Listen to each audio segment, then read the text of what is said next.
Shekara 30 na kwashe a harkar fina-finan Kannywood, cewar jaruma Hajara Usman.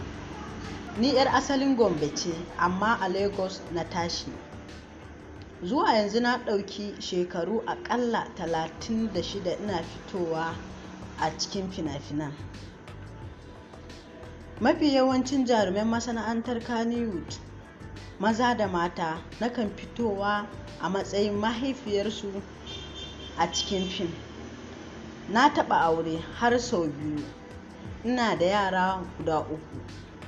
Za ku iya faɗar ra'ayoyinku a comment section. Muna jira, mun gode. Shekara 30 na kwashe a harkar fina-finan Kannywood, cewar jaruma Hajara Usman. Ni 'yar asalin Gombe ce, amma a Lagos na tashi. Zuwa yanzu na ɗauki shekaru aƙalla 36 ina fitowa a cikin fina-finan. Mafi yawancin jaruman masana'antar Kannywood, maza da mata, nakan fitowa a matsayin mahaifiyarsu a cikin fim. Na taɓa aure har sau 2, ina da yara guda 3. Za ku iya faɗar ra'ayoyinku a comment section. Muna jira.